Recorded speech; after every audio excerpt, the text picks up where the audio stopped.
ورحمة الله تعالى وبركاته.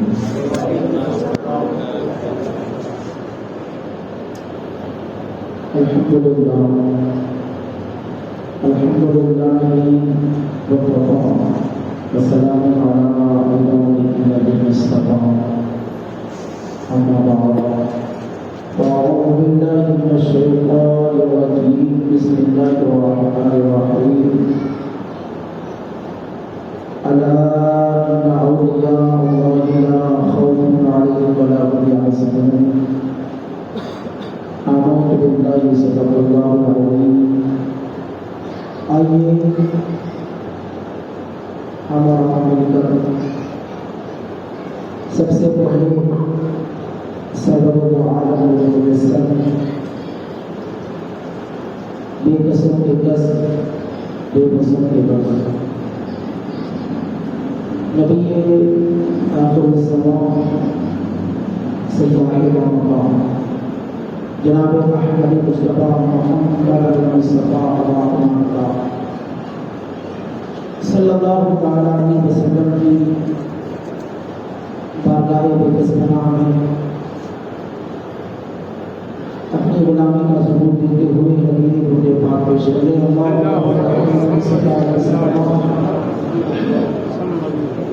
نحن عباد محمد صلی اللہ علیہ وسلم صلاۃ و سلام علیک یا رسول اللہ صلی اللہ علیہ وسلم. منقبت کے درشے سلام فرمائیں.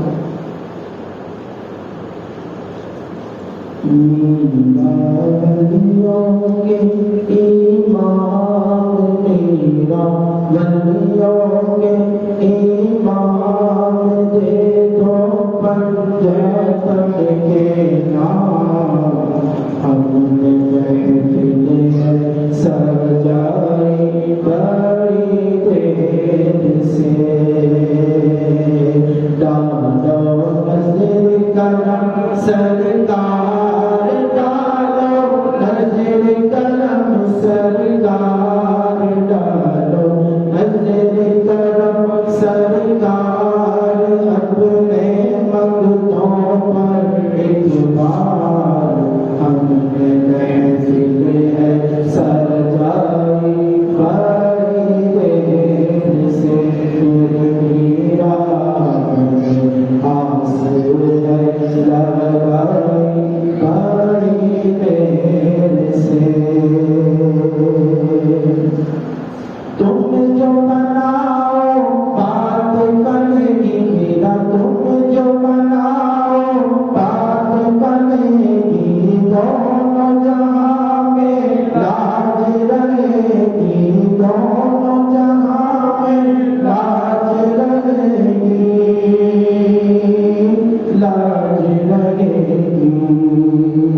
لجپال کرم اب کر دو. لجپال کرم اب کر دو. لجپال کرم اب کر دو. منگتوں کی جھولی بھر دو بھر دو. کاسا سب کا پنجتنی خیر سے میرے میرا بھر دو. کاسا سب کا پنجتنی خیر سے. ڈالو نظر کرم سرکار ڈالو نظر کرم سرکار ڈالو نظر کرم سرکار اپنے منگتوں پر ایک بار. ہم نے محفل ہے سجائی بڑی دیر سے. مشکل جب بھی سر پر آئی. مشکل جب بھی سر پر آئی. تیری رحمت آڑے آئی. تیری رحمت آڑے آئی. آڑے آئی. جب میں نے تمہیں پکارا. جب میں نے تمہیں پکارا. جب میں نے تمہیں پکارا.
سلام سلام علیکم یا رسول اللہ صلی اللہ علیہ وسلم۔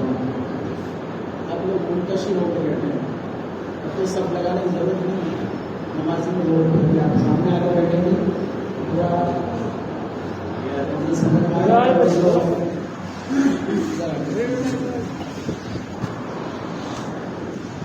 جب نماز پڑھی جاتی ہے تو پھر سب کو کھڑا رہنا ہے، اور جب بیان سننا ہو تو سامنے رہے اتنا زیادہ اچھا۔ درس و تدریس کا بھی معاملہ ہے، جتنا فیس ٹو فیس ہوگا، نظر سے نظر ملے گی، اتنی ہی جو ہے وہ بات گہرائی کے ساتھ جو ہے وہ دل میں اترے گی۔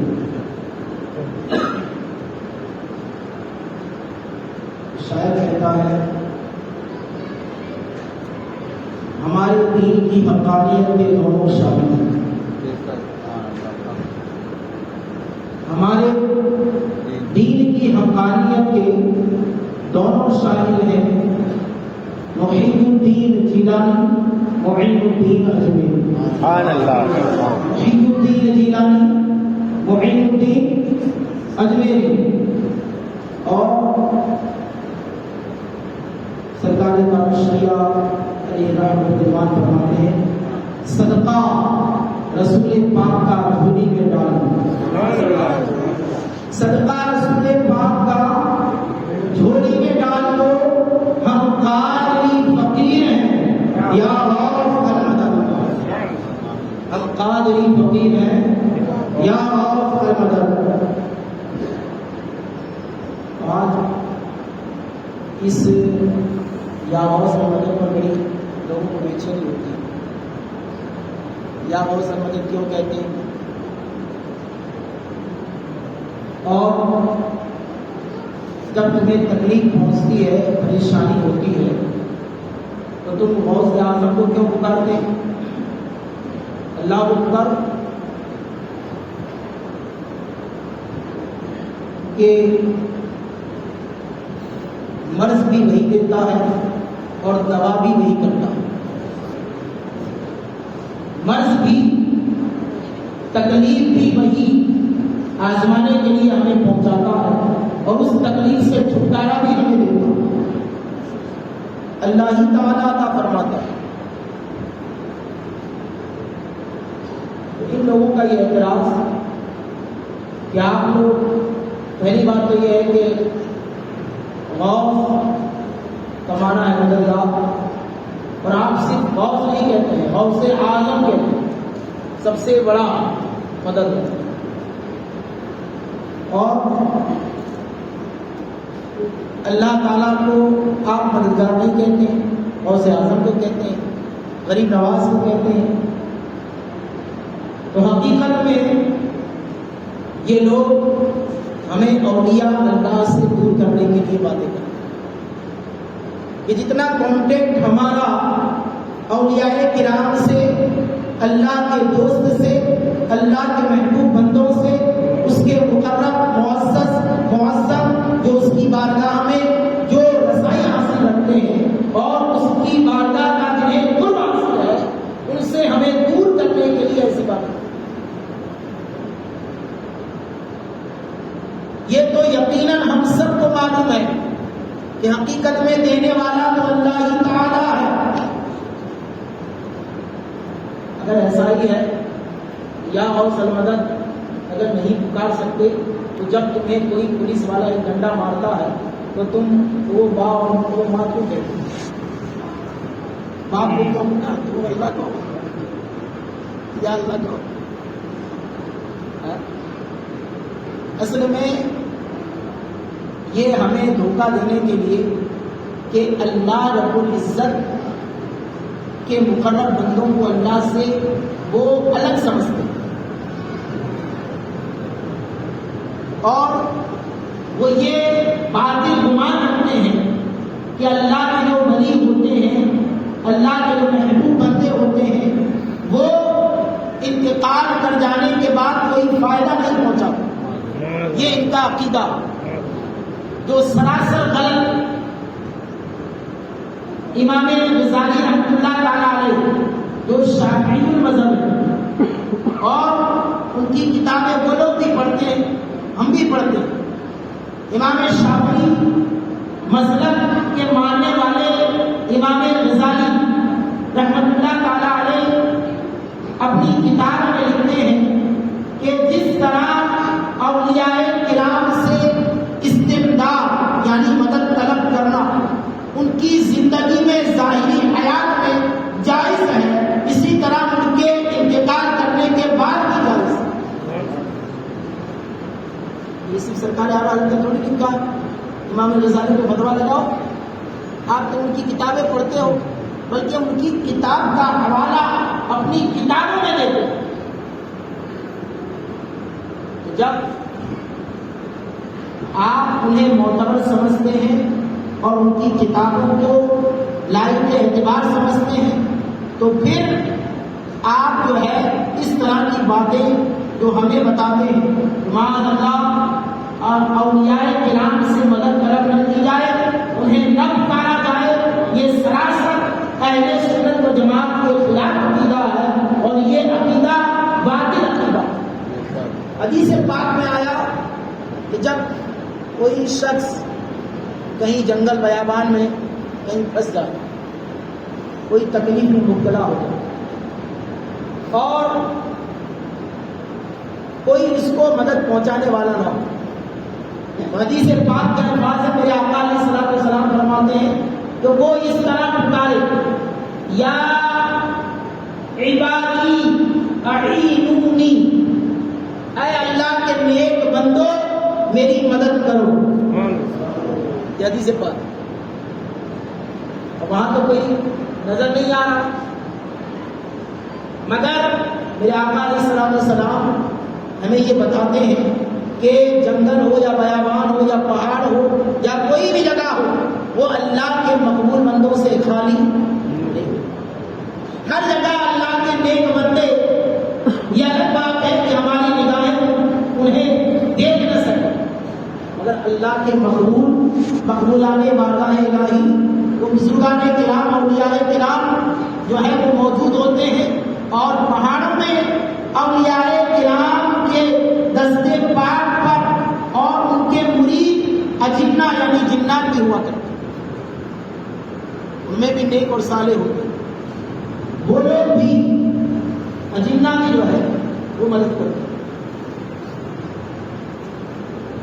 سرکار اعلیٰ حضرت نے اپنی کتاب کے اندر فتاوی رضویہ شریف کے اندر اس بات کو لکھا کہ علامہ جلال الدین سیوطی علیہ رحمۃ رضوان نے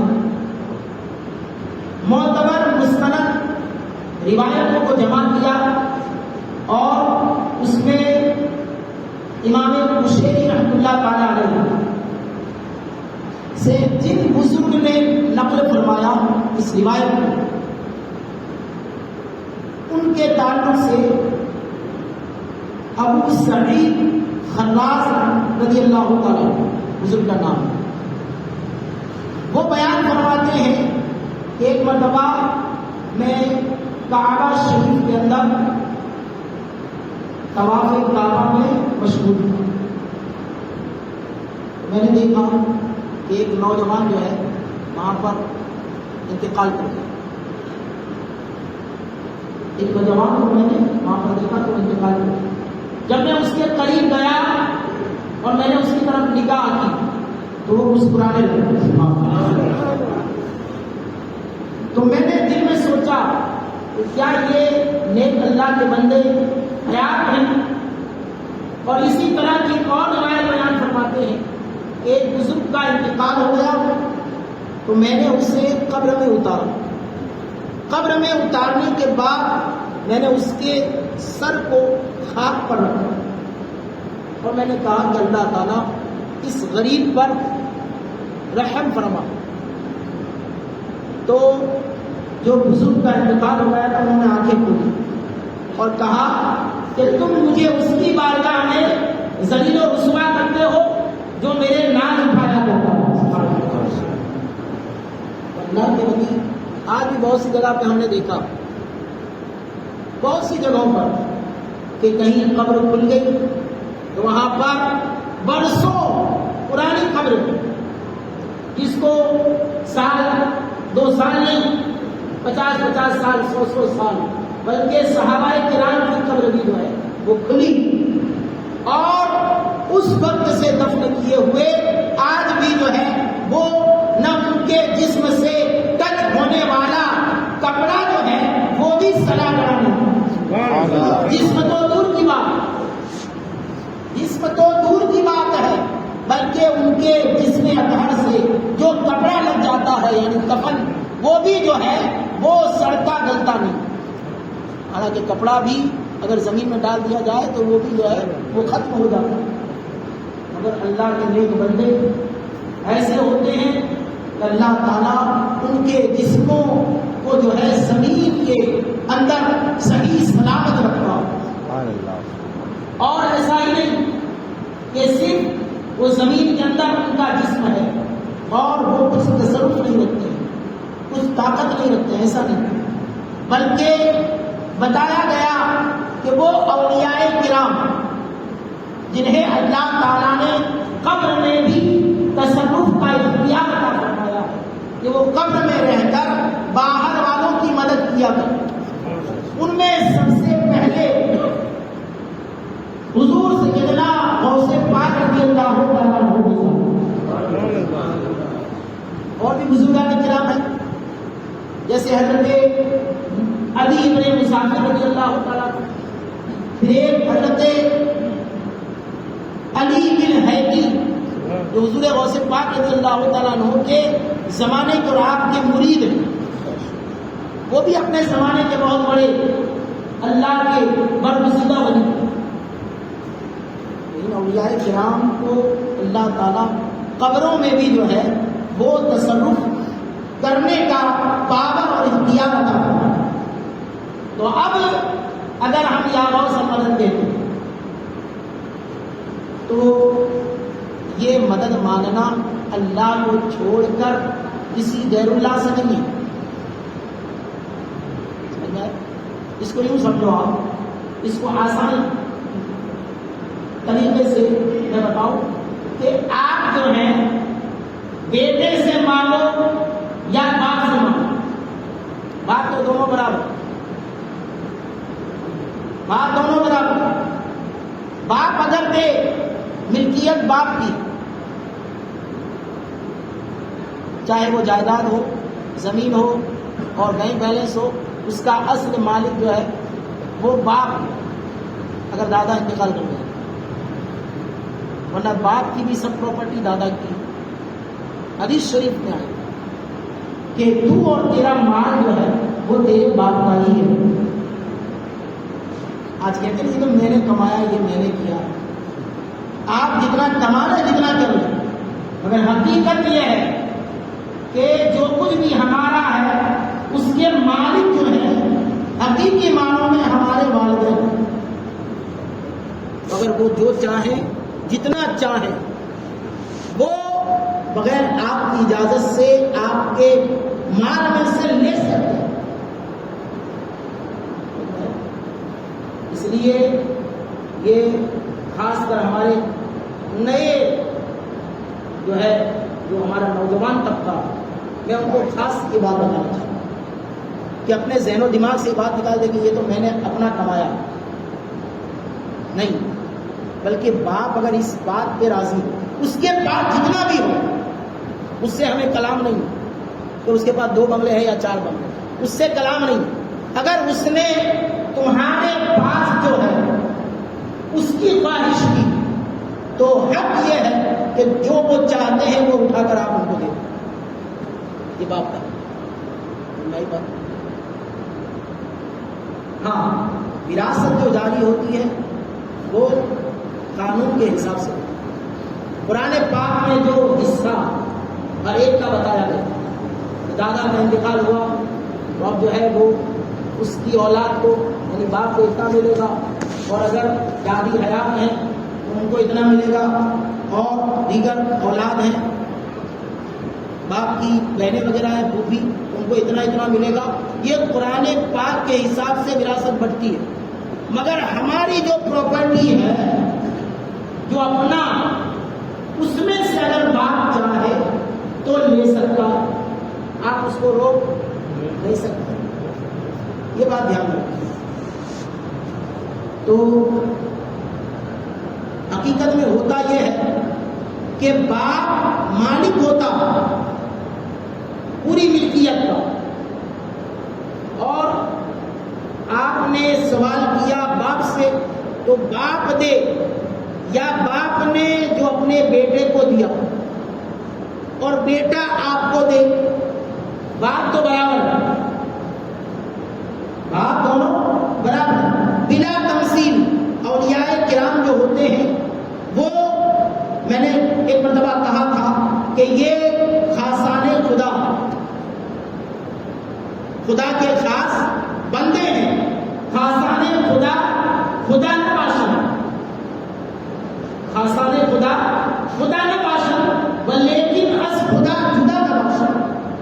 یہ اللہ کے جو خاص بندے ہوتے ہیں، جو مقرب اور معظم بندے ہوتے ہیں، جو اس کی بارگاہ میں رسائی حاصل کر چکے ہیں، وہ خدا تو نہیں ہے مگر خدا سے جدا بھی نہیں، خدا سے جدا بھی نہیں ہے.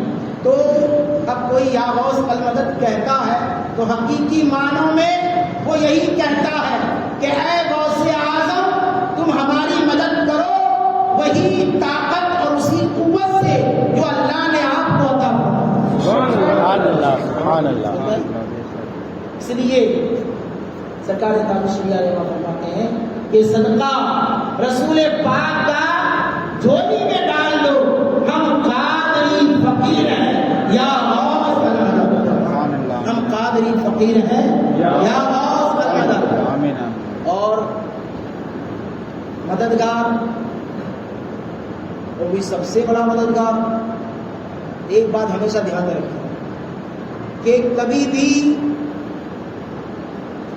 بندوں کے درمیان کمپیریزن نہیں ہوتا، موازنہ، برابری جب بندوں میں نہیں ہو سکتی، ہو سکتی ہے نہیں ہو سکتی. میں بتاتا ہوں کیسے. اللہ کے جو رسول ہیں ہمارے سرکار نبی پاک صلی اللہ تعالی علیہ وسلم، وہ بھی اللہ کے بندے ہیں، ہے نا، وہ بھی اللہ کے بندے ہیں، اور صحابہ کرام بھی اللہ کے بندے ہیں. یہ تو نہیں ہو سکتا کہ وہ دوسرے کے بندے یہ دوسرے کے بندے، دونوں اللہ کے بندے ہیں. اور صحابہ کرام کے بعد جو تابعین کرام ہیں وہ بھی اللہ کے بندے، تبع تابعین بھی اللہ کے بندے ہیں. اولیاء کرام جتنے بھی ہیں وہ سب اللہ کے بندے ہیں. اب مجھے بتاؤ کہ کیا کوئی ولی جو ہے وہ صحابی کے مرتبے تک پہنچ سکتا ہے؟ کوئی بھی ولی صحابی کے مرتبے تک نہیں پہنچ سکتا ہے، اور کوئی بھی صحابی نبی کے مرتبے تک نہیں پہنچ سکتا. تو جب بندہ دونوں اللہ کے بندے ہیں، وہ بھی اللہ کے بندے ہیں یہ بھی اللہ کے بندے ہیں، بندے جب برابر نہیں ہو سکتے ہیں، بندے آپس میں جب برابر نہیں ہو سکتے ہیں، وہ اللہ کے بندے ہیں مگر سب سے خاص ہے، سب سے افضل ہے، سب سے اعلیٰ ہے جو ہمارے سردار ہیں. سبحان اللہ. اور صحابہ کرام بھی اللہ کے بندے ہیں مگر وہ ایسے مخصوص بندے ہیں کہ اولیاء کرام جو ہے ان کی برابری نہیں کر سکتے ہیں.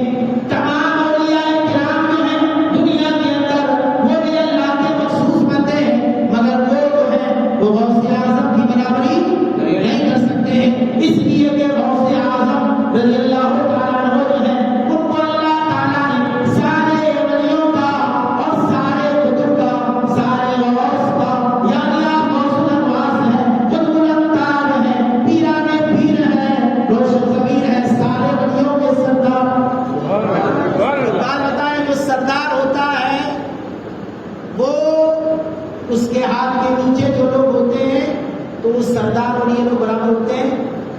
بولو نا بھائی، برابر نہیں ہو سکتے. اس لیے کہ اگر وہ برابر ہو جائے تو ان کو سردار کیوں بنایا؟ ان کو سردار کیوں بنایا؟ سردار اسی کو بنایا جاتا ہے جو ان میں سب سے اچھا ہوتا ہے، سب سے افضل و اعلیٰ ہوتا ہے. وہ سارے ولیوں کے اندر جو سب سے افضل و اعلیٰ ہے، جو سب سے جو ہے اعلیٰ و رفع ہے، حضور غوث پاک رضی اللہ تعالیٰ عنہ، اللہ تعالیٰ نے انہیں غوثیت کبریٰ عطا فرمائی. یہ امام حسن عسکری کے بعد یہ غوثیت کبریٰ کا مقام آپ کو اللہ تعالیٰ نے دیا۔ اب جتنے بھی اولیاء کرام ہیں، بلکہ آپ سے پہلے بھی جو اولیاء کرام گزرے ہیں، جو بھی آپ سے پہلے اولیاء کرام گزرے ہیں، وہ اگرچہ زمانے کے اعتبار سے آپ سے پہلے ہیں، مگر آپ کے پہلے جو اولیاء کرام گزرے ہیں وہ بھی، اور آپ کے بعد قیامت تک جتنے بھی اولیاء کرام آئیں گے وہ سب کے سب اولیاء کرام آپ کی تعظیم کرتے ہیں۔ سبحان اللہ۔ اسی کو میرے امام کہتے ہیں، جو ولی قبل تھے یا بعد ہوئے یا ہوں گے، سب ادب رکھتے ہیں دل میں میرے آقا تیرا۔ حضور غوث پاک رضی اللہ تعالیٰ عنہ کا سب اپنے دل میں ادب رکھتے ہیں، اور کیوں نہ ادب رکھتے ہیں؟ یہ مقام آپ کو اللہ تعالیٰ نے عطا فرمایا، بلکہ آپ کا بھی نوجوانی کا عالم ہے، جوانی کا عالم۔ جب بغداد میں پہلی مرتبہ آئے تو وہاں پر ایک غوث مشہور تھے، تو ان کے ساتھیوں میں سے دو ساتھی آپ کے ساتھ چلے کہ چلو ہم بھی ان کی جو ہے وہ زیارت کرتے ہیں۔ حضور غوث پاک رضی اللہ تعالیٰ عنہ اور ان کے دو ساتھی چلے، ان میں سے ایک ابن سقا، کون تھا؟ ابن سقا، اور ایک دوسرے بزرگ تھے، اور ایک حضور غوث پاک رضی اللہ عنہ۔ ابن سقا نے کہا کہ میں ایسا سوال کروں گا کہ وہ جواب نہیں دے سکے۔ کہا وہ غوث جو ہے نا وہ جواب نہیں دے سکیں گے میرے سوال کا۔ گھمنڈ میں آ گیا، تکبر میں آ گیا، اور جو تکبر میں آتا ہے تو اس کا انجام کیا ہوتا ہے؟ جو ابلیس کا انجام ہوا وہی اس کا انجام ہوتا۔ یہ گھمنڈ میں کہتا ہوا چلا ابن سقا، اور پورے مدرسے نظامیہ میں حضور غوث پاک رضی اللہ عنہ فرماتے ہیں پورے مدرسے نظامیہ میں پڑھنے لکھنے میں سب سے اچھا تھا، پڑھنے لکھنے میں ابن سقا سب سے اچھا تھا۔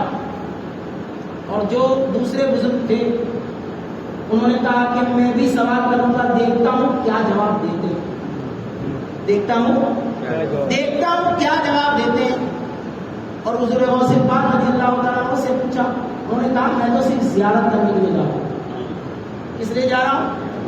بزرگ آئے ہیں تو میں ان کی زیارت کرنے کے لیے جاتا ہوں، ان سے فیض حاصل کرنے کے لیے جاتا ہوں۔ سبحان اللہ۔ تو ہمارے غوث ہمیں قیامت تک آنے والوں کے لیے جو ہے وہ سبق دے دیں کہ کسی بھی بزرگ کی بارگاہ میں جاؤ تو کبھی بھی بے ادبی مت کرو، بلکہ جو ہے ان کا فیض حاصل کرنے کے لیے جاؤ، ان سے طلب فیض کرنے کے لیے جاؤ، کسی نیت کو لے کر جاؤ۔ چلے، اور وہ غوث جو تھے بزرگ، ان کا معاملہ یہ تھا، ان کی کرامت تھی کہ وہ تھوڑی دیر میں غائب ہو جاتے تھے، تھوڑی دیر میں حاضر ہو جاتے۔ جس وقت تینوں کا قافلہ پہنچا تو وہ غوث جو ہے وہ غائب تھا، وہ غوث غائب تھے، اور ان کے مریدین جو ہے وہاں پر بیٹھے ہوئے۔ یہ تینوں پہنچے، اچانک سے وہ غوث اپنے وقت کے غوث وہ حاضر ہوئے، اور ابن سقا کی طرف جلال کی نگاہ سے دیکھا، ابن سقا کی طرف جلال بھری نگاہ سے دیکھا، اور کہا کہ تو مجھ سے ایسا سوال کرے گا کہ جس کا میں جواب نہیں دے سکوں گا، سن تیرا سوال یہ ہے اور تیرا جواب یہ ہے، اور یہ بھی سن لے، اگر بے ادب ہے تو انہیں بے ادبی کی ہے تو سن لے، میں دیکھ رہا ہوں کہ تیرے جسم کے اندر کفر کے شعلے بھڑک رہے ہیں، کفر کے شعلے بھڑک رہے ہیں، میں دیکھ رہا ہوں۔ غوث کی زبان سے نکلا، اور جو ولی کی زبان سے نکل جائے، اور ولی میں مرتبہ غوث کا افضل ہوتا ہے، ولی میں درجے ہوتے ہیں، اس میں غوث ایک درجہ ہے، اور اس سے بھی اونچا درجہ غوث الاغواث جو غوث اعظم جس کو ہم کہتے ہیں، جو ہمارے پیرانے پیر ہیں۔ غوث نے انہیں کہا کہ میں تیرے جسم میں کفر کے شعلے بھڑکتے ہوئے دیکھا۔ پھر جو دوسرے ساتھی تھے ان کی طرف دیکھ کر کہا تھوڑے نرم لہجے میں کہ تو نے بھی کہا تھا کہ میں سوال کروں گا، دیکھتا ہوں کیا جواب دیتے ہیں، دیکھتا ہوں کیا جواب دیتے ہیں۔ سن، تیرا سوال یہ ہے اور اس کا جواب یہ ہے، وہ حق وقت ہے، مگر تو نے بہت زیادہ بےعدبی نہیں کی، کچھ اس میں کمی رکھی، تو سن، تو کفر کے اندر تو نہ جائے گا، مگر جو ہے دنیا تیرے اوپر غالب آ جائے گی اور دنیا تیرے کان کی لو تک پہنچ جائے گی، تیرے کان کی لو تک پہنچ جائے گی، دنیا میں ڈوب جائے گا۔ یہ غوث نے کہا، اور پھر رحمت بھری نگاہ سے حضور غوث پاک رضی اللہ تعالیٰ عنہ کو دیکھا، جمال کی نگاہ سے دیکھا اور کہا اے بیٹا عبد القادر، میں دیکھ رہا ہوں کہ ایک زمانہ آئے گا جب تو منبر پر کھڑے ہو کر یہ اعلان کرے گا قدمی ہاتھی علی رقبت کل ولی اللہ۔ ابھی غوث اعظم جوان ہے، ابھی آپ جو ہیں وہ پڑھنے طالب علمی کا زمانہ ہے، مگر وہ غوث اللہ تعالیٰ نے انہیں وہ طاقت عطا فرمائی ہے کہ وہ بعد میں آنے والا اور جو غیب کی بات ہے وہ آپ غوث اعظم کو بتا رہے ہیں۔ سبحان اللہ، سبحان اللہ۔ تو ہمیں اس سے یہی سبق ملتا ہے کہ جب بھی کسی بزرگ کی بارگاہ میں لاؤ تو ادب و احترام کی ساتھ غوث اعظم کو ہم غوث اعظم کیوں کہتے ہیں؟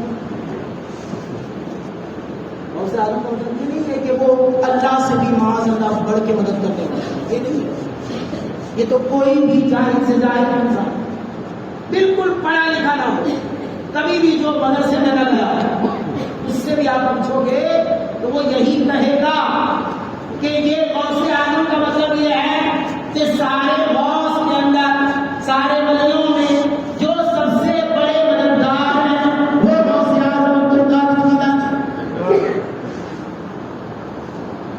حضور غوث پاک رضی اللہ تعالیٰ کو غوث اعظم اس اعتبار سے اور سرکار بندار حضور شیخ عبد القادر جیلانی رضی اللہ تعالیٰ عنہ فرماتے ہیں کہ اولیاء کرام کے تعلق سے اور بھی شبہات لوگوں کے اندر ہے، اس لیے وہ ایسی باتیں بکتے ہیں۔ وہ کیا کہتے ہیں؟ آج کل جتنے بھی گمراہ بدمذہب فرقے ہیں وہ لوگ یہی کہتے ہیں کہ معاذ اللہ جو انتقال کر جاتا ہے وہ ہمیں نفع نہیں پہنچا سکتا، مگر میں یہ آپ کو بتا دوں کہ معتبر ہماری کتابوں کے اندر یہ بات موجود ہے کہ اولیاء اللہ لا ينتقلون لا يموتون، اولیاء اللہ جو ہوتے ہیں لا يموتون، وہ مرتے نہیں ہیں، وہ مرتے نہیں ہیں، بل ينتقلون من دار الى دار آخر، بلکہ وہ ایک گھر سے دوسرے گھر کی طرف کوچ کر جاتے ہیں، ابھی وہاں ہے اٹھ کر وہاں چلے بس، تو دنیا سے وہ جاتے ہیں قبر میں تو ایک جگہ سے دوسری جگہ جو ہے وہ آپ کا جانا ہوتا ہے، حقیقی معنوں میں جو ہے وہ آپ کو موت آتی نہیں، موت کا مزہ چکھتے ہیں اور پھر ان کی زندگی ویسے ہی ہو جاتی ہے جیسی کہ اللہ تعالیٰ نے انہیں عطا فرمائی۔ انبیاء کرام کے پرتو بتا دیں حضرت، یہ نبی کے زیر قدم یہ ہے، یہ نبی کے زیر قدم یہ ہے، تو حضور غوث پاک رضی اللہ تعالیٰ عنہ نے یہ قدمی حاضی علی رقبت کل ولی اللہ ایسے نہیں کہا، ایسے ہی نہیں کہہ دیا اپنے جی سے، اپنے من سے نہیں کہا، بلکہ آپ سے پوچھا گیا کہ آپ نے ایسا کیوں کہا؟ آج سے پہلے اتنے اولیاء کرام آئے مگر کسی نے بھی ایسا نہیں کہا جو آپ نے کہا، تو آپ نے فرمایا کہ میں خود سے نہیں کہتا ہوں بلکہ میرے رب نے حکم دیا، اے عبد القادر تو اعلان کر دے قدمی حاضی علی رقبت کل ولی اللہ، تو جب اللہ نے مجھے یہ حکم دیا تو میں نے منبر پر کھڑے ہو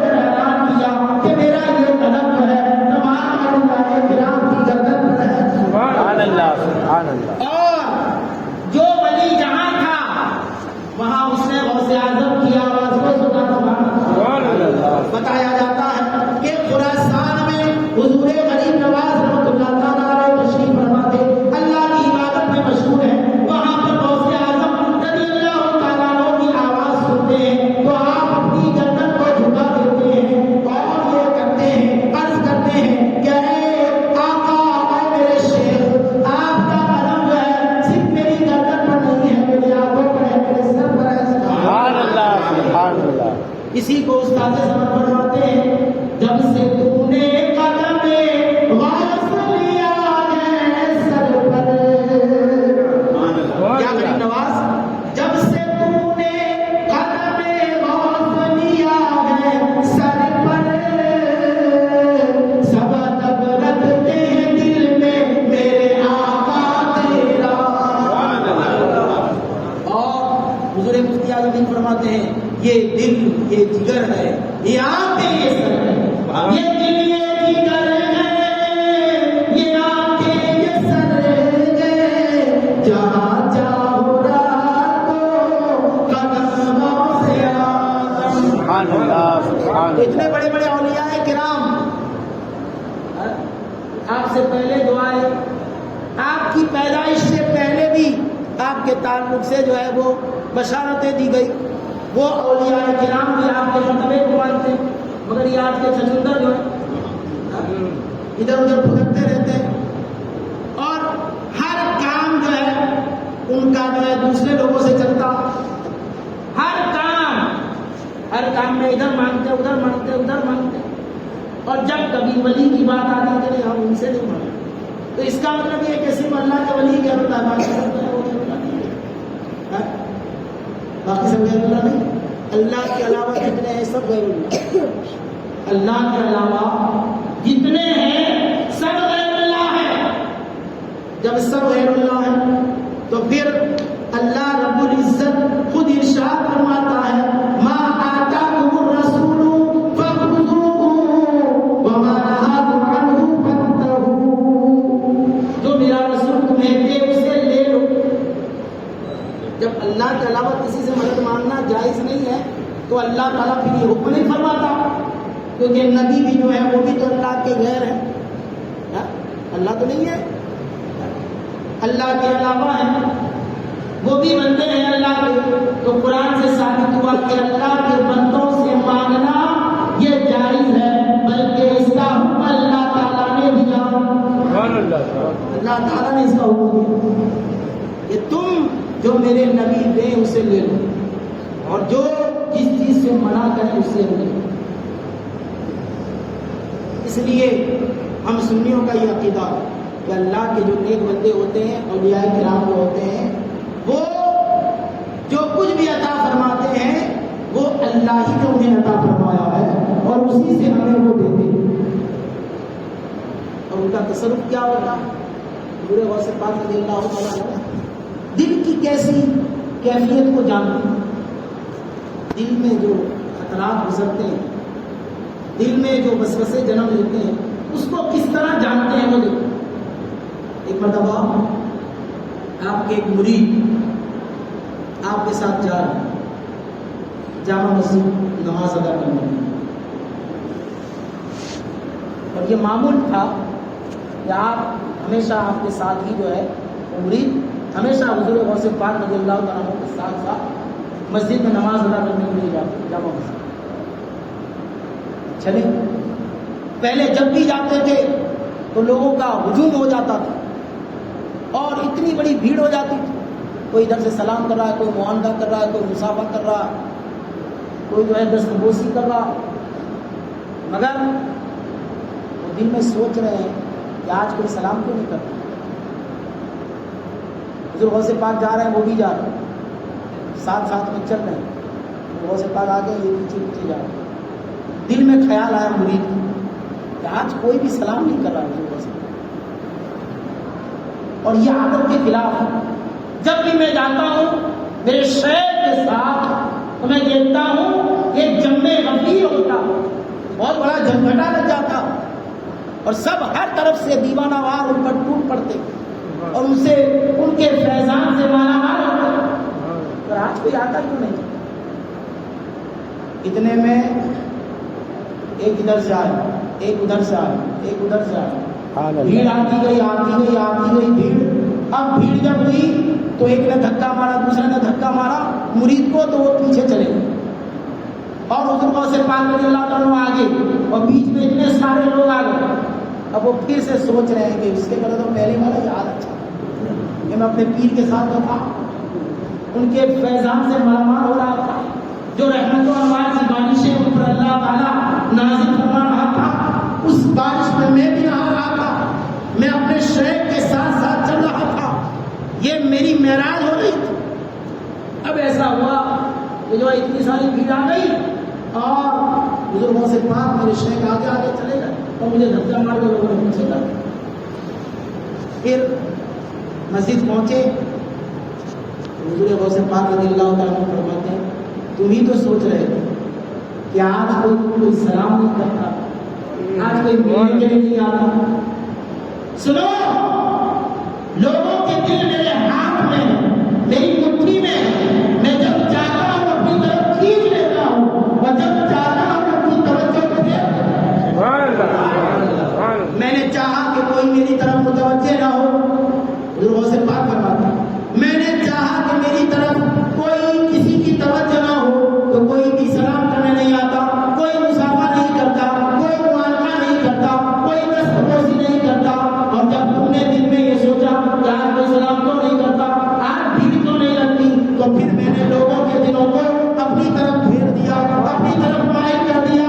اب پھر جو ہے اتنی بھیڑ جمع ہو گئی، پھر تمہارے دل میں خیال آیا کہ میرے شیخ مجھ سے آگے نکل گئے، میں پیچھے ہو گیا، تو پھر میں نے ان کے دلوں کو جو ہے اپنی طرف سے پھیر دیا۔ تو یہ تصرف دلوں میں جو بات، جو خطرات آتے ہیں، جو گزرتے ہیں، وہ حضور غوث پاک رضی اللہ تعالیٰ وہ جان لیتے ہیں اور لوگوں کے دل آپ کی مٹھی میں۔ فرماتے ہیں نظر تو الہ بلاد اللہ جمعا، نظر تو الہ بلاد اللہ جمعا کا خردل تکارا حب اتصال۔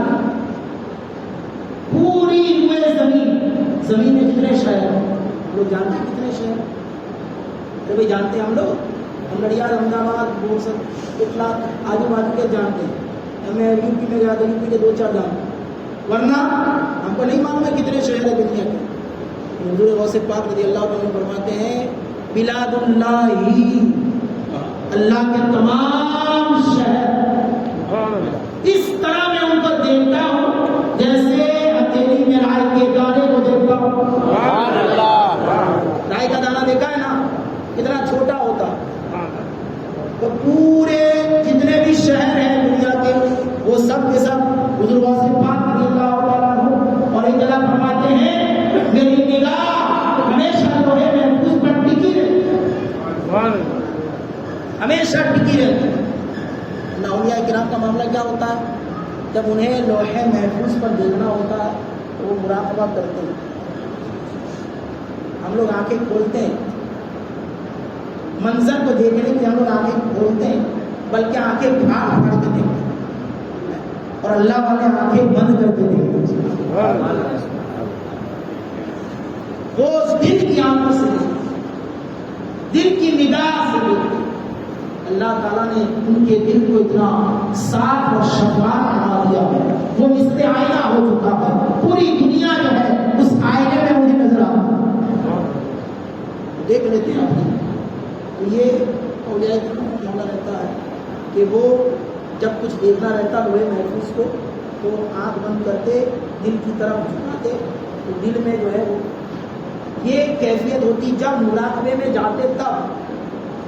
حضور غوث پاک کیا فرماتے ہیں میری نگاہ برابر ٹکی رہتی تو یہ محفوظ پہ، ایسا نہیں کہ مجھے مراقبہ کرنا پڑے، میں گردن جھکاؤں تو مجھے لوہے محفوظ نظر آئے، ایسا نہیں ہے، بلکہ میری نگاہ برابر لگی رہتی، برابر لوہے محفوظ میری نگاہ میں تو میں ہمیشہ اسے دیکھتا رہتا ہوں۔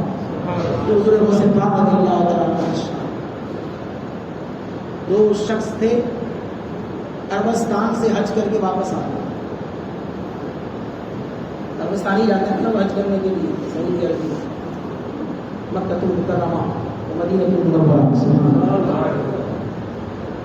لوگ آج بڑا کریز چلا ہے لوگوں کے، جن کو اللہ نے مال دیا ہے، مال سے نوازا ہے، تو کوئی خواہش ہوتا ہے میں لندن جاؤں، میں پیرس جاؤں، میں افریقہ جاؤں، میں فلاں جگہ جاؤں، میں وہ بریج دیکھوں، میں یہ دیکھوں۔ ارے اگر آپ کو اللہ نے مال دیا ہے تو کچھ دیکھو نہ دیکھو، مکہ المکرمہ اور مدینہ المنورہ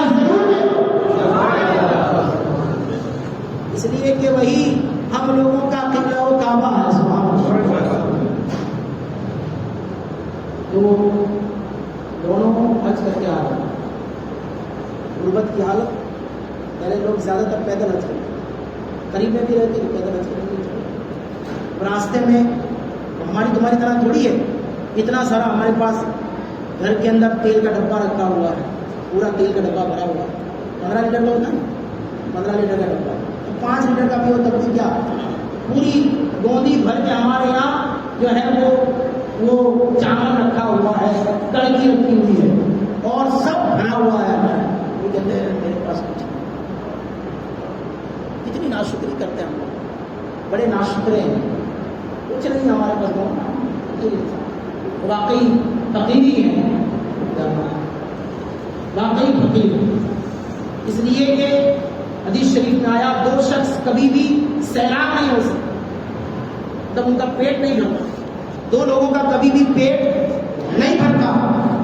لا تشبعان, حدیث پاک ہے, لا تشبعان, کبھی بھی وہ سیراب نہیں ہوتے, ان کا پیٹ نہیں بھرتا.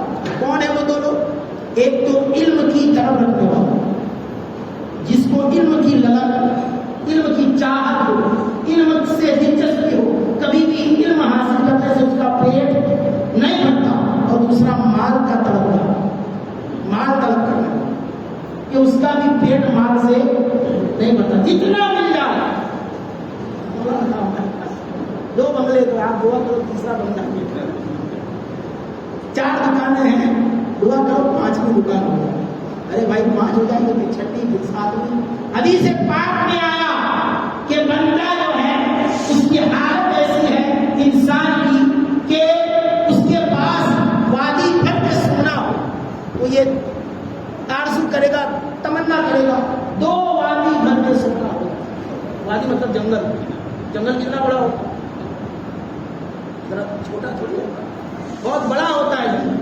ایک جنگل بھر کے سونا ہو تو یہ خواہش کرے گا 2 جنگل بھر کے سونا مل جائے. حدیث پاک میں سرکار فرماتے ہیں پھر بھی وہ سیراب نہیں ہوتا, اس کا پیٹ نہیں بھرتا, اس کا پیٹ جو ہے وہ قبر کی مٹی پر, قبر میں جانے کے بعد جو ہے اس سے وہاں پر سمجھ میں آتا ہے کہ 5 بنگلے کہاں گئے, 10 گاڑیاں کہاں گئی, بینک بیلنس کہاں گیا, اور یہ کہاں گیا, وہ کہاں گیا. سب کچھ جو ہے دنیا ہی میں چھپ جاتا ہے. انسان جاتا ہے تو اپنے ساتھ صرف اور صرف جو ہے وہ جاتا ہے یہاں سے, صرف 3 چیزیں ایسی ہوتی ہیں جو اسے فائدہ پہنچاتی ہیں. 3 چیزیں ہوتی ہیں, اس کے علاوہ کوئی چیز نہیں. ایک تو صدقہ جاریہ, صدقہ جاریہ. یعنی مسجد کا کام چل رہا, میں کب سے بول رہا ہوں بھائی آپ لوگ کچھ نہ کچھ بھجوائیں, لیکن ایسے جیب میں پگار نہیں ہوتی, جیب میں رکھے ہوئے پگار ہوتی نہیں ہے. اور کون سے پگار کا آپ انتظار ہے, پگار نہیں ہے, دل کا معاملہ. اور یہ اللہ کا گھر ہے, وہ جس کا پیسہ چاہتا ہے کہ اس بندے کا لگے, اسی بندے کا لگتا. ہر ایک شخص نہیں کر سکتا وہ اٹھا کے دے دے. تو آپ لوگوں سے میں ریکویسٹ کرتا ہوں کہ محراب کا کام چل رہا ہے, آپ لوگ زیادہ سے زیادہ کام فرمائیں. اور مسجد مولا علی اور مدرسہ امیر معاویہ وہ 7,500 روپیہ, گڑیاں 300 چورس فٹ, ایک چورس فٹ جو ہے اس کی قیمت 7,500 روپیہ. تو ایسے 300 چورس فٹ ہے, مگر ایک ہی بندے نے کل ان کے اتنا بڑا مجمع تھا, اتنا بڑا مجمع, ایک ہی بندے نے اسے معاف کیا. کیا مالدار نہیں ہے انڈیا کے اندر؟ ایسے ایسے مالدار نے کل نہیں, ابھی اسی وقت BMW خریدنی ہو نا تو ابھی کیش پیسے میں خرید, ایسے مالدار, مگر 7,500 روپیہ نہیں ملے. یہ ہماری محبت ہے مال سے. مال جو میل ہے, مال جو میل ہے وہ چھوٹتا نہیں. مال حقیقت میں میل ہے جو ہم سے چھوٹتا نہیں. آپ کے بدن پر میل ہو تو آپ اس کو چھڑاتے ہو نہیں چھڑاتے ہو نا بھائی, چھڑاتے ہو. تو یہ مال بھی میل ہی ہے, اس کو بھی چھڑاؤ, اور جب چھڑاؤ گے تو آخرت میں اللہ تعالیٰ اس کا حدیث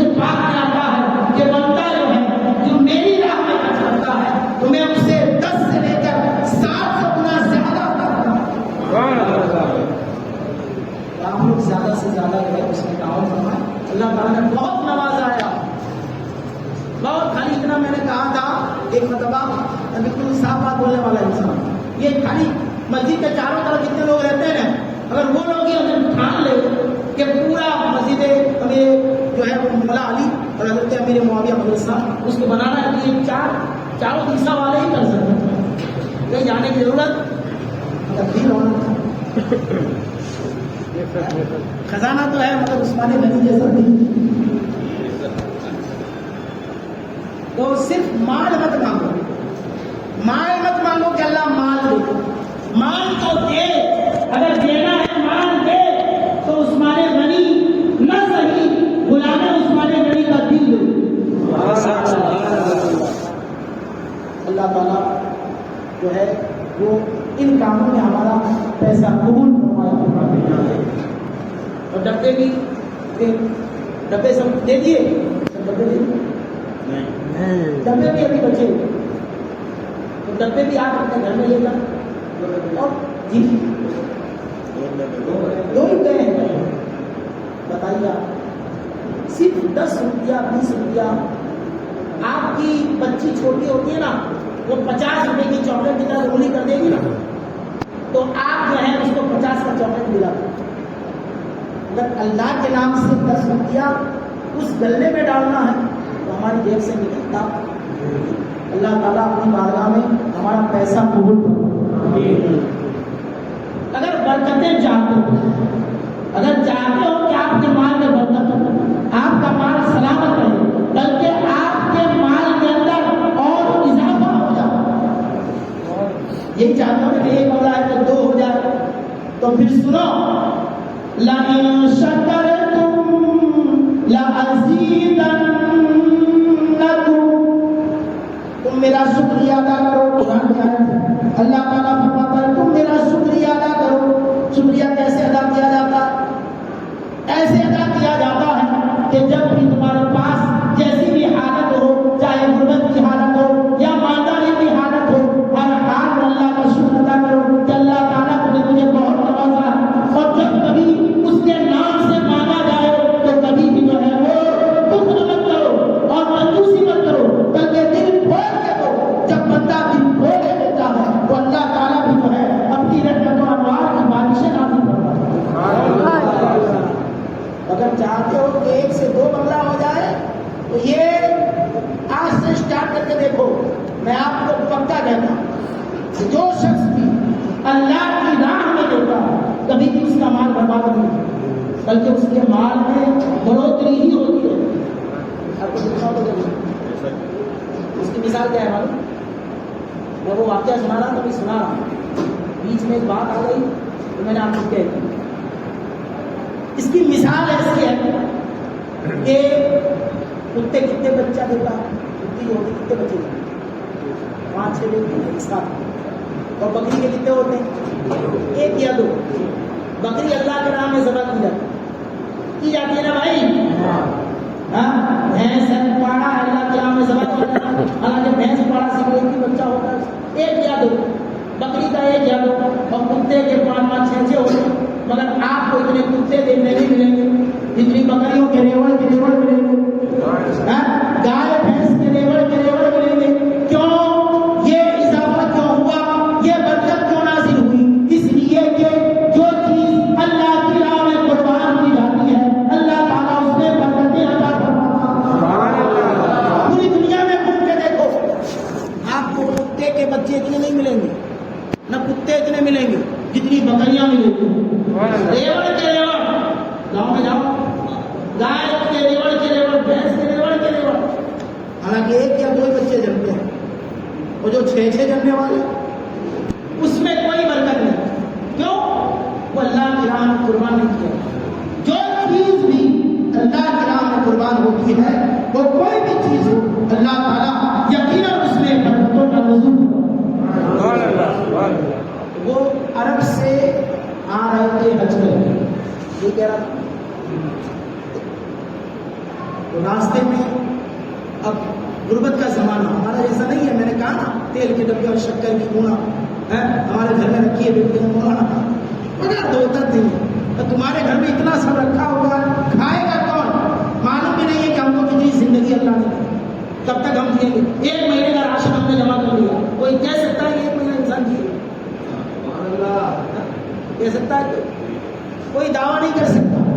مہینے بھر کا راشن ہمارے 12 مہینے کی مرچی اور ہلدی بھر کے رکھتے ہیں، گیہوں بھر کے رکھتے ہیں 12 مہینے، کل کا پتہ نہیں، سامان 100 برس کا پہلے سامان جمع کر لیا، ہاں یہ بھی کھاؤں گا، وہ بھی کروں گا، یہ بھی کروں گا، مگر اللہ کی راہ میں دینا ہے تو ہم بڑے کنجوس ایسے کہ مارواڑی بھی ہم لوگوں سے پناہ ہوگا۔ کنجوس مارواڑی کہا جاتا ہے اس لیے کہ بہت زیادہ کنجوس ہے، لیکن اللہ کی راہ میں دینے میں ہم لوگ اس سے بھی زیادہ کنجوس ہیں۔ آپ دیکھو ذرا باہر نکل کے دیکھو، جو غیر مذہب والے ہیں، جو مذہب اسلام نہیں رکھتے، وہ ان کے یہاں پر کوئی 10 کلو سونا دے رہا ہے، 5 کلو سونا دے رہا ہے مورتیوں پہ چڑھانے کے لیے،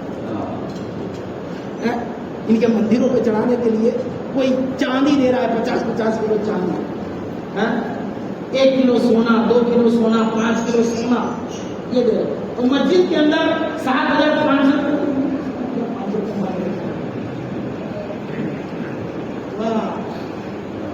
اس طرح اسلام اور مسلمان کا جو ہے وہ برکت نہیں ہوتی، اور اسلام اور مسلمان اس طرح نہیں بڑھتے، بلکہ ہمیں جب کبھی بھی مال سے قربانی دینی پڑے تو مال سے قربانی دو، اولاد کی قربانی دینی پڑے اولاد کی قربانی دو، اور جان کی قربانی دینی پڑے تو جان کی بھی قربانی دو۔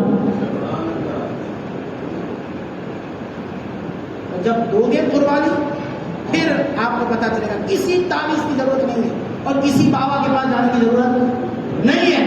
آپ اگر اس بات کو گانٹھ باندھ کر رکھ لیں اپنے دل کے اندر، جو ہے وہ مضبوطی سے بٹھا لیں کہ جب کبھی بھی آپ کو ایسا محسوس ہو کہ میرے پاس جو ہے رزق کی تنگی ہو رہی ہے، آپ اللہ کے نام پر دے کر دیتے ہیں، اللہ تعالیٰ جب آپ کو جو ہے بہت جلدی میرا تجربہ، میں اپنا تجربہ پیش کرتا ہوں، میں اپنا تجربہ بتاؤں، جب کبھی میں نے کہیں 500 روپے دیا تو میرے پاس 1000 روپے نہیں 2000 روپے نہیں چلا۔ اس لیے جب انسان دیتا ہے، اللہ تعالیٰ بھی دیکھ رہا ہے کہ یہ دے رہا ہے تو پھر میں بھی اسے دوں، یہی روک کے بیٹھا، پھر اس کو ضرورت ہی کیا ہے، اس کے پاس تو سب کچھ ہے۔ اس لیے بے برکتی ہمارے یہاں سے ختم ہے، بہت کچھ ہے، بہت کچھ ہونے کے بعد اگر مال آتا بھی ہے تو بیماری ایسی آتی ہے، ایک ایسی بیماری آتی ہے، کیا ہوا تو 50 لاکھ کا، 1 کروڑ کا خرچہ ہو گیا، اور مال بھی گیا اور مریض بھی گیا، مال بھی گیا اور مریض بھی گیا، اچھا نہیں ہوا۔ تو اس سے بہتر ہے کہ اللہ نے جو ہمیں دیا ہے اس کی راہ میں دیں، خرچ کریں، اللہ تعالیٰ جو ہے اس کے بدلے میں اچھے سے اچھا ہمیں تندرستی بھی عطا فرمائے گا، ہمیں جسم میں جسمانی اعتبار سے بھی ہمیں جو ہے وہ تندرستی عطا فرمائے گا، اور مال کے اعتبار سے بھی ہمیں برکت دے گا۔ آمین۔ دونوں آ رہے تھے، راستے میں جو ہے وہ بھوک بہت تیز لگی، کھانا تو بہت، بزرگان کرام ہوا کرتے تھے، اپنی طرح لے کے نہیں چلتے تھے، اللہ پر بھروسہ رہتا کہ جس نے صبح کھلایا وہ شام میں بھی کھلایا، اتنا مضبوط توکل ہوا۔ ان کے پاس ایک چھری تھی، چھری سمجھتے ہو، ایک چھری تھی، اس کے علاوہ کچھ نہیں تھی، صدر ڈھانپنے کے کپڑے تھے اور چھری تھی، سامان میں کچھ نہیں تھی۔ سوچا کیا کریں، کہا چلو یہ چھری بیچ لیتے ہیں، چھری بیچ کر جو بھی ملے گا اس سے اپنا پیٹ بھر لیں۔ چھری بیچ لی، اس سے تھوڑے سے چاول ملے، چاول کو پکایا اور جو ہے اسے کھایا۔ چاول اتنی ہلکی غذا اور سفر پیدل کرنے کا، آج کل وہ بھی گاڑی سب تھوڑی تھا، سواری بھی نہیں تھی، گھوڑا اونٹ ہو گیا، پیدل جا رہے، چاول کھائے، پیٹ جو ہے وہ چلے، تو پھر سے جو ہے وہ بھوک نے ستایا، تو چلتے چلتے بغداد شریف پہنچے۔ حضور غوث پاک رضی اللہ تعالیٰ عنہ کی مجلس لگی ہوئی ہے، مجلس لگی ہوئی ہے، حضور غوث پاک رضی اللہ عنہ مجلس میں جا کے بیٹھ گئے، مجلس میں جا کے بیٹھے، حضور غوث پاک رضی اللہ عنہ دیکھو کس طرح دلوں کا حال جانتے ہیں. سبحان اللہ. آپ نے نگاہ ڈالی, یہ دو آنے والے آ کر ابھی بیٹھے ہیں. آپ نے اپنے خادم سے کہا کہ یہ لوگ مکہ سے آئے ہیں حج کر کے. دیکھیے غیب آپ کو تھوڑی معلوم ہے کہ جو آنے والے, لیکن اللہ تعالیٰ نے سب پردے جو ہے آپ کی آنکھوں سے ہٹا دیا. سب جانتے ہیں, صرف نگاہ ڈالتے ہیں تو کہاں سے آیا ہے, کس جگہ رہتا ہے, اب کہاں جائے گا, اس کے دل میں ابھی کیا سوال اٹھ رہا ہے, اس کی خواہش کیا ہے, کیا کھانا چاہتا ہے, سب کچھ حضور غوث پاک رضی اللہ عنہ کو سمجھ گئے. کہا کہ یہ مکہ شریف سے آئے ہیں, ان لوگوں کے پاس کچھ نہیں تھا, ایک چھری تھی. ایک چھری تھی جو انہوں نے بیچ ڈالی, اس میں سے تھوڑے چاول ملے, انہوں نے کھائے مگر ان کا پیٹ نہیں بھرا. اے میرے خادم, ان کے لیے کشک کہتے ہیں جو ہوتا ہے جو کا آٹا, اس کو پانی یا دودھ کے اندر پکا کر بنایا جاتا ہے کشک, اور ان کے لیے شہد. دونوں کا نام لیا, یا ان کے لیے کشک لاؤ, کیونکہ انہوں نے خواہش کی کشک. جب آئے تھے نا مجلس میں جب آئے تھے تو ان کے دل میں آیا کہ میرے کو کشک کھانے ملے, تو انہوں نے خواہش کی میرے کو شہد کھانے ملے. کہا اے میرے مرید خادم جاؤ, ان کے لیے کشک لاؤ اور ان کے لیے شہد. تو ہو گیا, خادم لایا. لانے کے بعد سامنے بیٹھے ہوئے تھے, تو جس نے خواہش کی تھی شہد کی, اس کے سامنے کشک رکھا خادم نے, اور جس نے خواہش کی تھی شہد کی, اس کے سامنے کشک رکھا. جس نے کشک کی خواہش کی اس کے سامنے شہد رکھا. الٹا ہوا. حضور غوث پاک رضی اللہ عنہ نے دیکھا, کہا نہیں, اس کو شہد دو, اس کو کشک دو. سبحان اللہ. یہ ہے میرے غوث پاک رضی اللہ عنہ کے دلوں کا حال. آپ اس طرح جانتے ہیں. خادم غلطی کرا, اسے نہیں معلوم ہے کہ کس کی خواہش کا, مگر میرے غوث اعظم جانتے ہیں. اور عدل بدل ہو جاتا ہے, فرماتے نہیں, اس کو شہد دو, اس کو کشک دو. دونوں جب دیکھتے ہیں ہکے بکے رہ جاتے ہیں, دونوں دوڑتے ہوئے آتے ہیں اور غوث اعظم کے قدموں میں گر جاتے ہیں. اے غوث اعظم, آج سمجھ میں آ گیا آپ کا کتنا بلند و بالا مقام ہے. سبحان اللہ. یہ اولیاء کرام کا معاملہ ہوتا ہے. جو اللہ کے نیک بندے ہوتے ہیں وہ اللہ تعالیٰ ان کی نگاہوں سے تمام پردوں کو ہٹا دیتا ہے. اور کیونکہ نیاز بھی ہے اس لیے آپ کو اس کی بھی. اور نیاز دیکھیے, نیاز جو ہے نا, نیاز اس پر بڑا طنز کیا جاتا ہے. بہت سارے لوگ نیاز کے اوپر گفتگو کرتے ہیں اور طنز کرتے ہیں. غوث پاک رضی اللہ تعالیٰ عنہ کا ایک فرمان آپ کو بتاتا ہوں. آپ فرماتے ہیں کہ عبادتوں میں, ساری عبادتوں میں آدھی عبادت کا ثواب, بہجت اسرار شریف کے اندر یہ لکھا, سب سے معتبر کتاب سیرت غوث اعظم. فرماتے ہیں ساری اللہ کی عبادتوں, اللہ کی ساری عبادتوں میں آدھی عبادت کا ثواب کھانا کھلانے اور حسن اخلاق میں. ساری عبادتوں میں آدھا ثواب کھانا کھلانے اور حسن اخلاق میں, اور باقی جتنی بھی عبادتیں ہیں اس میں وہ آدھا جو ہے وہ باقی عبادتوں کے اندر ڈیوائڈ ہے. تو حضور غوث پاک رضی اللہ عنہ بھی یہ 11ویں ایسے مشہور نہیں ہو گئی. یہ 11ویں کے مشہور ہونے کے پیچھے جو ہے وہ ایک پس منظر ہے. حضور غوث پاک رضی اللہ تعالیٰ عنہ نبی پاک صلی اللہ تعالیٰ علیہ وسلم کی 11 تاریخ گزرنے کے بعد جو 12ویں تاریخ لگتی ہے, تب آپ بہت بڑی جو ہے وہ نیاز بناتے. آپ کھانے بہت زیادہ کھانا جو ہے پکواتے تھے, تیار کراتے تھے, اور نبی پاک صلی اللہ تعالیٰ علیہ وسلم کے نام سے لنگر کھلایا کرتے تھے. ہر سال آپ ایسا کرتے. تو اللہ رب العزت نے نبی پاک صلی اللہ تعالیٰ علیہ وسلم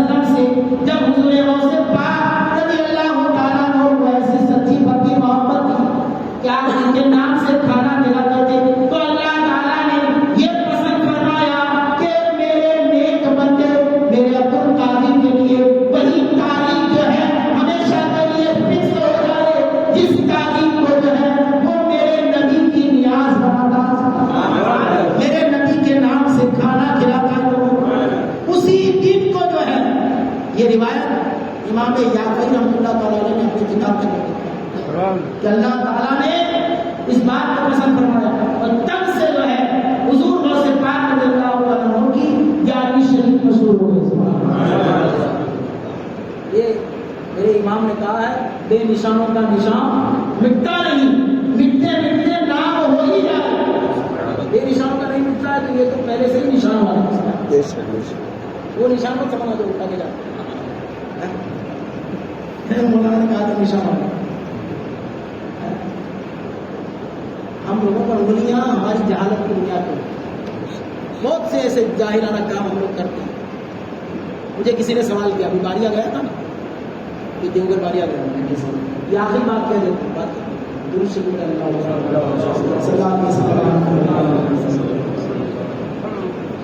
جہالت کو ختم کرنا بہت ضروری ہے. جب تک انسان جہالت میں ڈوبا ہوا رہے گا اور جب تک اسے علم حاصل نہیں ہو تب تک وہ اللہ کی معرفت کو حاصل نہیں کر سکتا. اللہ تک پہنچنے کے لیے اور طریقت میں قدم رکھنے کے لیے اسے پہلے شریعت کا علم حاصل کرنا پڑے گا. شریعت کا علم حاصل کرنے کے بعد اس پر پورے طور پر عمل بھی کرنا پڑے گا، تب وہ طریقت میں قدم رکھے. چرسی دم مارنے والے تھوڑی ہو جاتے ہیں. میں بہت بڑا پہنچا ہوا ولی، کہاں پہنچا ہے ہم کو معلوم ہے. تو خود بھی وہیں پہنچا ہے جہنم کی طرف، اور جتنے مرید ہیں ان کو بھی وہیں لے جائے. وہ بھی چرس گانے کے دم مارتا اور جتنے مرید ہیں تو وہ بھی سب دم کے دم مارتا. انگوٹھیاں سب اوپریوں میں پہنی کیا کام طریقہ تھا. بال بھی اتنے لمبے لمبے رہتے. یہ حقیقت میں طریقت نہیں ہے، یہ طریقت ہے مگر شیطان کی طریقت، رحمان کی طریقت نہیں. رحمان کی طریقت وہ ہے جو میرے غوث فرماتے ہیں درست العلم حتی صرت خطبہ، میں نے علم حاصل کیا یہاں تک کہ میں کتب ہو گیا، یہاں تک کہ میں کتب ہو گیا. ونلت السعد من مولا الموالی، اور میں نے اللہ رب العزت کے پاس نیک بختی کو حاصل کر لیا. باریہ میں مجھے سوال کیا وہاں پر نشان بہت چلے، میری بھائی سلسلے میں چلا کر نشان بولے حضرت کے نشان اٹھا سکتے کہ نہیں اٹھا سکتے. لیکن بات بتاؤ مجھے ان نشان کے اندر جو لکڑا ہے وہ آپ کہاں سے لائیں؟ وہ بازار میں سے لائیں. کپڑا کہاں سے لائیں؟ بازار میں سے لائیں. پنجہ کہاں سے؟ بازار میں سے. تو کون سی ایسی چیز اس کے اندر ہے جس کی تعظیم کی تم نے گھر میں بنایا ہے؟ ایسا تو نہیں ہے کہ جو حضور غوث پاک رضی اللہ عنہ کا جیسا پنجہ مبارک تھا وہی بے عین ہی اسی کا نقش تم نے لا کر لگایا ہو، ایسا تو نہیں. بولے نہیں ایسا نہیں. تو تمہارے ذہن سے بنایا تو بولے ہمارے ذہن سے. یا کاریگر نے بنایا تو اس کے ذہن سے بنایا. میں نے کہا کہ یہ جو طریقہ ہے وہ غلط طریقہ کہ اپنی طرف سے ہم بنا لیں اور اس کو یوں سمجھے کہ یہاں غوث پاک حاضر ہوتے اور اسی نشان سے سنبھالنے لگے. میں یہ نہیں کہتا حضور غوث پاک نہیں آ سکتے، وہ ایک لمحے میں ایک دعوت میں 70 مریدوں کے گھر جا سکتا ہے. سبحان اللہ سبحان اللہ. میرے غوث کرامت، مگر وہ جہالت کو پھیلانے نہیں آیا تھا، علم کو پھیلانے دیا. بے شک بے شک. میں نے کہا تعظیم ہم اس کی کرتے ہیں، کیوں؟ کپڑا تو تم بازار سے لاتے لیکن اس کے اوپر تم نے کلمہ لکھ دیا لا الہ الا اللہ محمد رسول اللہ، یا الا ان اولیاء اللہ لا خوف علیہم آیت کریمہ لکھ دی، یا بسم اللہ الرحمن الرحیم لکھ دیا، یا غوث المدد لکھ دیا. تو یہ کپڑا تو بازار کا ہے، یہ کپڑا بازار کا ہے، ہمیں معلوم ہے. تو اس کی تعظیم نہیں ہے، مگر جو لکھاوٹ آ گئی اس کے اوپر تو اب اس لکھاوٹ کی وجہ سے وہ کپڑا بھی جو ہے وہ لائی کے تعظیم ہو گیا. اس کو یوں سمجھو یہ بھی تو کپڑے سے بنائی ہے نا، یہ بھی کپڑے سے بنائی ہے، مگر کوئی اس کو نیچے رکھتا ہے، کوئی اس کو پیر میں لگاتا نہیں لگاتا. اور موزہ جو ہوتا ہے اس کو پیر میں پہنتا نہیں پہنتا. تو بولو نا بھائی، موزے کو پیر میں پہنتا، مگر وہی موزہ اگر کسی بزرگ کے پیر سے لگ جائے سرکار تعلق شریعت کے قدموں سے لگا ہوا، حضور مفتی عالمین کے قدموں سے لگا ہوا، تو وہ